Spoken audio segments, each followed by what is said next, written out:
Éric Landry, directeur commercial chez Village Center, à bord de l'offre Mobil-Home. Bonjour Éric Landry, vous êtes directeur des ventes de Mobil-Home au sein de la société Village Center.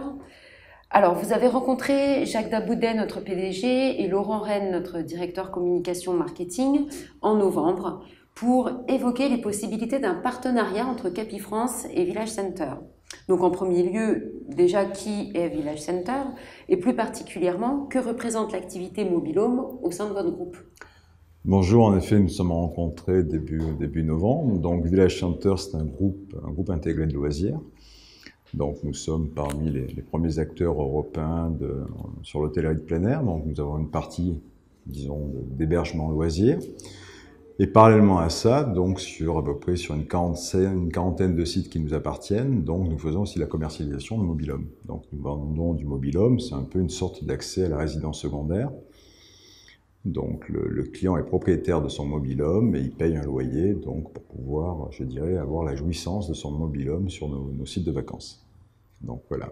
Donc, ça représente à peu près une quarantaine de sites pour à peu près 8000 hébergements, je dirais, répartis sur l'ensemble de la France. Donc, le propriétaire, il paye un loyer, mais donc, c'est pas le remboursement du prêt qu'il aurait fait pour faire l'acquisition du Mobil-Home? Non. Il faut savoir qu'il y a l'achat du Mobil-Home. Et pour pouvoir, je dirais, avoir la jouissance de son Mobil-Home, donc durant l'ouverture des sites d'hôtellerie de plein air, donc parallèlement à ça, il règle donc un loyer annuel pour pouvoir, je dirais, avoir la jouissance de son Mobil-Home et en même temps la jouissance de toutes les animations, de toutes les activités qui sont sur nos villages de vacances. Donc ça part du tennis à la piscine chauffée, ça part à l'animation pour les enfants, il a accès aux animations nocturnes, aux discos de plein air. Donc c'est un concept, en fin de compte, c'est avoir, je dirais, accès à une résidence secondaire hors sol sur l'ensemble du paysage français, et tout ça encadré au sein d'une chaîne de loisirs. Voilà. Par ailleurs, on a fusionné donc cet été, nous avons été des fonds d'investissement donc sont rentrés dans notre capital.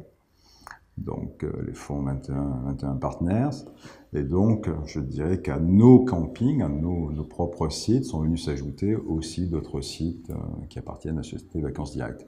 Donc aujourd'hui, on peut dire qu'on est le premier acteur européen de l'hôtel de plein air et un des premiers acteurs de revente de Mobil-Home en France. Voilà. Quel est le profil type de l'acheteur de Mobil-Home? En général, ce sont des gens qui aiment bien voyager en France. Ce sont des gens qui souhaitent profiter de leurs biens, on va dire. C'est un peu mixte en fin de compte. À la base, c'était essentiellement des gens d'un certain âge qui souhaitaient profiter de leurs biens aux basses saisons. Donc, et puis nous laisser à la location, je dirais, la haute saison, juillet-août. Et puis cette tendance, elle commence un peu à s'inverser. Je pense que les problèmes géopolitiques, je veux dire, en dehors des frontières, sur des destinations de mass market comme le Maroc, ou en tout cas la Tunisie, ces problèmes un peu géopolitiques ou une baisse de fréquentation sur ces axes. Donc il y a un repli, donc c'est plutôt ce qu'on appelle un repli incoming. Donc ce sont des gens qui souhaitent consommer et rester en France. Et donc, c'est évident que la plupart de nos sites sont assez sûrs. Ils sont tous, je dirais, dans des endroits hautement touristiques. Donc là, on commence à voir aussi un renouvellement de clientèle, donc des gens, des cadres, on a un peu de tout. On a des professions libérales, des commerçants, on peut avoir des ouvriers, des retraités. Mais c'est vrai qu'il y a un petit glissement. Donc on a des retraités et on commence à avoir des gens de plus en plus actifs qui recherchent ce type d'hébergement, qui avaient sans doute tendance à voyager hors de nos frontières et qui souhaitent aujourd'hui se positionner, avoir des vacances familiales sur des sites en France. Alors, vous couvrez toutes les régions de France? Il y a certaines les régions, principales, on va dire, les plus touristiques, mais disons, c'est vrai que ça part du Pas-de-Calais, ça redescend, on a des sites au-dessus de la Cano, Montalivet, on en a à la Baule, ça redescend jusqu'à Bayonne, Saint-Jean-de-Luz, Biarritz, on en a à Sète, donc le Castellas, un grand camping, on en a à Palavas, on en a dans le Var. Donc on a vraiment un maillage, je dirais, assez grand. On en a même un, je dirais, du côté de Montgenèvre, donc qui est un site particulier. Et vous faites l'international aussi, vous êtes présent à l'international? Alors sur l'international, c'est uniquement à ce jour en partie ce qu'on appelle en part locative. Ça veut dire que ce sont des campings qui ne nous appartiennent pas, sur lesquels nous prenons des linéaires, du stock, mais c'est uniquement destiné à une clientèle qui part en vacances, quoi. Donc ça concerne l'Espagne et l'Italie, mais on ne fait pas encore de vente de mobil-home sur ces sites étrangers.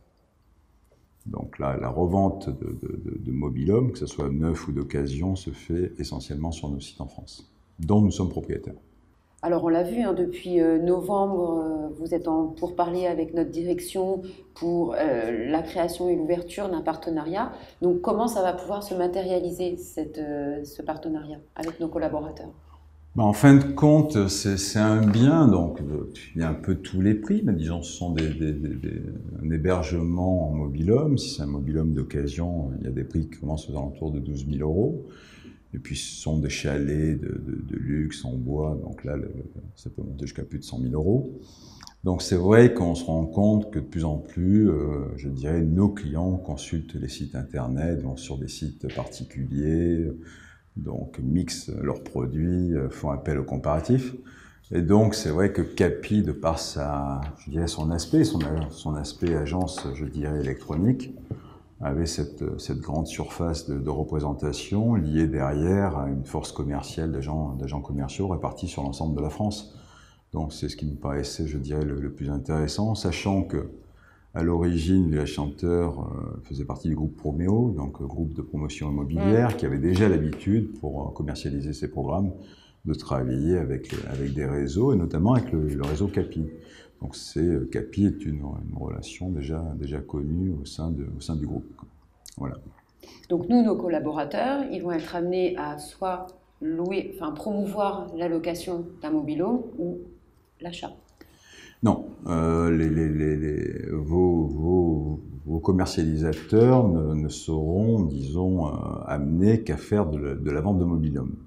Donc ça sera de la vente de mobil-home et essentiellement la partie de ce qu'on appelle la vente debout. Puisqu'en général, la concrétisation de la vente se fait sur site, donc quand les sites sont ouverts. Donc là, je dirais, c'est vraiment un axe fort à développer, qui est celui de la vente debout et, je dirais, de la vente de mobil-home de façon exclusive.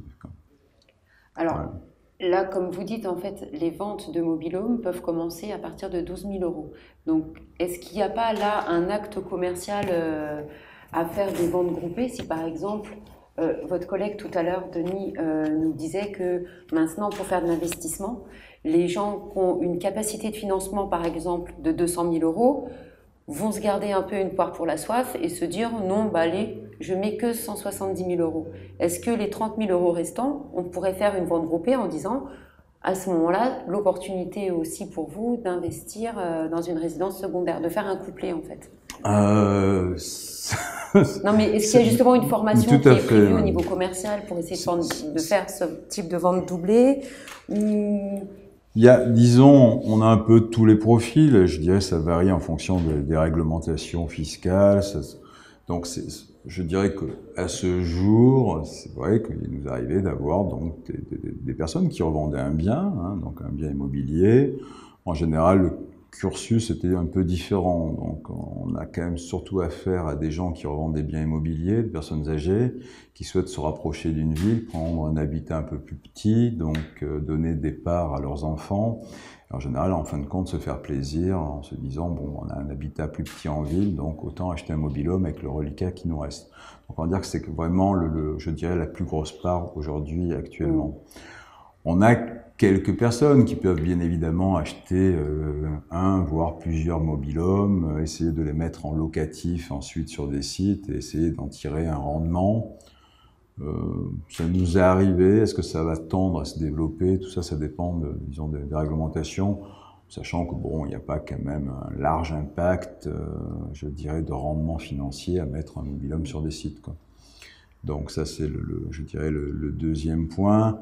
Le troisième point que l'on pourrait, je dirais, peut-être définir, c'est aussi le fait qu'on a un marché qui est le premier marché de résidences secondaires au monde, hein, parce que je crois que c'est plus de 3 millions de résidences secondaires. C'est vrai que sur du dur, aujourd'hui, la réglementation, elle a changé. Donc, quand il y a la revente, aujourd'hui, il n'y a plus de défiscalisation sur le droit de succession. Donc c'est vrai qu'aujourd'hui, acheter un mobil-home, c'est en avoir une jouissance. On a des familles qui en achètent. On en a une famille récemment qui a acheté 3 mobil-homes de rang sur un même site. Donc l'un était en fin de compte destiné aux grands-parents, l'autre aux enfants, l'autre aux petits-enfants. En fin de compte, ces gens avaient racheté ces 3 mobil-homes après avoir revendu sur le Cap d'Agde un appartement qui devenait trop petit pour accueillir tout le monde, quoi. Donc là, ça permet bien évidemment de passer ses vacances les pieds dans l'eau, puisque le site a accès directement sur la plage. La particularité aussi, disons, de la maison hors sol sur la plupart des campings, c'est qu'ils sont quand même, qui dit hors sol, dit aussi des emplacements ad hoc. Donc on a quand même plusieurs sites d'hôtellerie de plein air qui ont des accès aujourd'hui, accès directement sur la plage. Donc on a un site au-dessus de la Cano, ça représente à peu près 2 km de plage dunaire, donc sur l'océan Atlantique. Et le camping a à peu près 4000 propriétaires qui ont accès, ne serait-ce qu'à la partie CHM, autant sur la partie de notre site, l'Atlantic Club. Donc c'est vrai que c'est assez particulier. C'est difficile aujourd'hui, disons, d'avoir accès à des spots de ce genre sur du dur, quoi. Ça n'existe pas. Donc ça, c'est vraiment propre à l'hôtellerie de plein air, d'avoir vraiment accès à un habitat sauvage avec des accès directs à la mer. Et c'est ce qui est très recherché aussi. Alors, le mobil-home en lui-même, il est vendu comment? Il est tout équipé? Oui, en général, ce sont des mobil-homes tout équipés. Donc, la plupart des constructeurs certains sont issus du maritime, hein, donc ce sont des gens qui équipent des voiliers de plaisance, donc ils ont quand même une expertise, c'est assez bien fait, hein, c'est des ergonomies, c'est très pratique, c'est chauffé, c'est isolé. Aujourd'hui, vous avez des écrans placement intégrés, vous en avez à 2 toits, vous en avez avec du vitrocéramique, congélateur. Ce sont des petites maisons. Par ailleurs, par exemple, sur des sites très esthétiques, on a là aussi la capacité de les barder de bois, donc fini l'accès du mobil-home blanc. D'ailleurs, les toits plats n'existent plus, donc ce sont des toits à double pente, à plusieurs pentes même. Et on peut les barder de bois, donc renforcer l'isolation. Et donc d'aspect extérieur sont des petites maisons en bois, quoi, avec un confort optimum. La majorité, disons, des produits revendus sont des 3 chambres. Voilà, c'est ça que je Donc ça représente des capacités mobil-home d'à peu près 6 personnes par habitat. Et donc là, qui fait à peu près combien de mètres carrés? Oh ben là, vous avez un peu de tout. On va dire que là, si on prend une moyenne, ça va être du 35-36 mètres carrés, quoi. Une moyenne, quoi. En moyenne. Le plus grand mobil-home, il monte à... Le plus grand mobil-home, après, vous tombez sur des chalets, c'est plus de 50 mètres carrés, quoi. Bon, là, vous êtes sur des prix... donc des prix différents, quoi, qui commencent à voisiner les 70 000, 100 000 euros. Quoi. Et donc ça se passe comme le neuf et le VEFA, vous vendez sur plan ou vous vendez construit? Parce qu'on disait justement que les gens maintenant aimaient bien quand même aller visiter. Il n'y a pas on peut pas dire qu'il y ait vraiment de pré-kit sur ça, excepté sur des chalets en bois où vous pouvez avoir des aménagements de cloisons. Donc les gens, en fin de compte, on vend des modèles, donc on a plusieurs types de modèles suivant nos constructeurs. Donc les gens choisissent leur typologie de modèle, donc en général c'est la capacité, ça va être la surface, ça va être une terrasse intégrée ou non intégrée, ça va être aussi une orientation, certains préfèrent avoir un salon un peu plus vaste, donner la part belle, d'autres aux parties chambres. Donc en fin de compte, ils achètent sur les fiches techniques, je dirais, de nos mobil-homes déjà préconçus avec nos constructeurs, quoi. D'accord. Donc concrètement et surtout administrativement, est-ce que nos conseillers CAPI devront signer un avenant avec vous pour pouvoir vendre du mobil-home ou comment ça va se passer? Là, disons, c'était une première rencontre, donc on a avancé sur ce qu'on appelle les parties techniques, la partie de lien, puisque nous, ça représente un stock qui est assez lourd, hein, dans tous ces habitats et tous ces sites. Donc là, depuis à peu près 2 mois, nos équipes et vos équipes, les équipes de CAPI, donc travaillent sur ce qu'on appelle une passerelle Internet. Donc nous, on a un extranet. Donc sur cet extranet, on a tout notre stock. Donc le stock foncier, disons le stock où on peut mettre des mobil-homes. On a le détail, le descriptif technique de nos habitats, donc les différents types de mobil-homes qui sont à la vente, leur prix, leur année, puisque c'est leur numéro de châssis, donc c'est un peu entre le bateau et la voiture, donc c'est assez simple, mais c'est en même temps assez détaillé. Et donc, à partir du moment où la passerelle sera opérationnelle, donc l'ensemble de notre stock sera en lien direct donc avec celui de CAPI, et donc les agents commerciaux auront accès à ce que, disons, nous-mêmes avons comme information. Donc ça leur permettra d'avoir un visu de site, d'avoir la visu de différents types d'hébergements avec leur prix, leur année, leurs coordonnées, leurs fiches techniques, et de pouvoir donc faire cette pré-vente, hein, donc qui est une vente, ce qu'on appelle une vente debout. Donc en fin de compte, c'est de vendre à des gens à domicile en général, puisque, je dirais, la concrétisation se fait quand même toujours sur le site par la suite. D'accord. Et donc ça, les agents CAPI ne sont pas forcément que des spécialistes du neuf. Les gens qui font du traditionnel, ce qui représente quand même 80% oui, chez tout à nous, fait, parce qu'en fin de pourront compte, avoir accès. voilà, nous, on va dire que l'essentiel, si on regarde aujourd'hui, l'essentiel du marché est un marché d'occasion. D'accord. Est-ce vous avez prévu de dispenser ou en tout cas de nous faire parvenir des modules ou enfin, de formation? Par la suite, une fois que la passerelle sera complètement opérationnelle, donc on va faire, je dirais, on va organiser des séminaires, des formations. Et donc, ce qui est intéressant, c'est que ça tombera au beau jour, donc ce sera peut-être plus facile, je dirais, d'organiser ça sur des sites ouverts. Donc, s'il fait beau en plein air, au bord d'une piscine, donc ça donnera déjà une ambiance, et puis ça permettra de construire, disons, ça leur permettra de construire leur argumentaire. Donc, non, c'est prévu, et je dirais c'est primordial, parce que c'est une vente nouvelle, il y a très peu de spécialistes, je dirais, en France, de ce genre d'activité.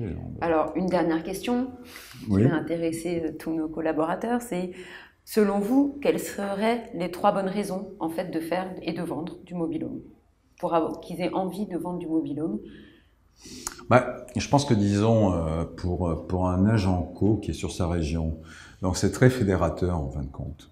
Ce qui veut dire que, disons, aujourd'hui, vendre un mobil-home à une personne, admettons, je prends un agent commercial, donc qui est dans sa région, dans son village, proche d'une ville de moyenne taille. Je dirais qu'en général, quand ils vendent un mobil-home, je dirais le client lui ramène d'autres ventes. Parce que c'est très fédérateur, c'est une communauté, on vend un produit, ce sera un mixte entre de l'immobilier et vraiment un acte de loisir. Donc quelqu'un qui achète un mobil-home, il achète son mobil-home, il choisit son site, donc on va dire qu'il choisit son site et puis il achète son mobil-home. Et puis en général, je dirais, l'accès aux vacances en hors-sol sur des campings, c'est vraiment pour se retrouver avec des amis, c'est pour jouer au boules, c'est pour pratiquer le sport, c'est pour que les enfants soient en toute sécurité en vacances. Donc en général, souvent, un acheteur devient une sorte de fédérateur et d'ambassadeur, quoi.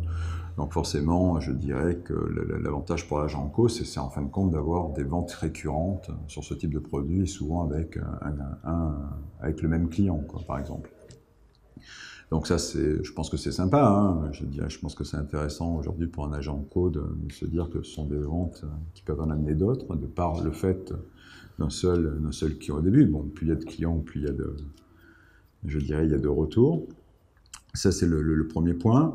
Le deuxième point, c'est une vente qu'il faut aborder, mais une fois qu'elle est rodée, qui n'est pas très compliquée.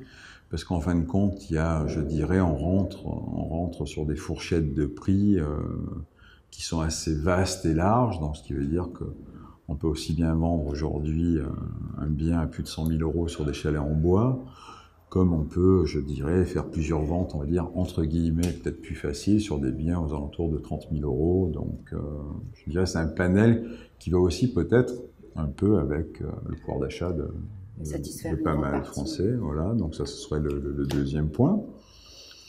Le troisième point, c'est une vente coup de cœur. Donc on va dire qu'il y a assez peu de ventes, je dirais, cassées. Il y a assez peu de ventes cassées. Vous avez assez peu de concurrence, parce qu'on n'est pas beaucoup. On n'est pas beaucoup. Catherine, bon exemple. Voilà, donc à développer ce genre de concept en France. Donc c'est quand même important d'avoir un produit où quand on le vend à quelqu'un, on sait que derrière, il n'y en a pas 36 qui tapent au portillon pour vendre la même chose. Ça, je dirais que c'est important, quoi. Voilà. Donc justement, il y a une forte demande et nous, on préfère s'appuyer sur des réseaux qui ont une grande capacité commerciale, un maillage géographique. Et puis c'est vrai aussi, ce qui nous intéressait aussi, c'est que nous, sur la part locative, on travaille beaucoup aujourd'hui. On a plus d'1 million de clients par an qui passent sur nos sites en termes de vacanciers. Ce sont des gens qui consomment via le net.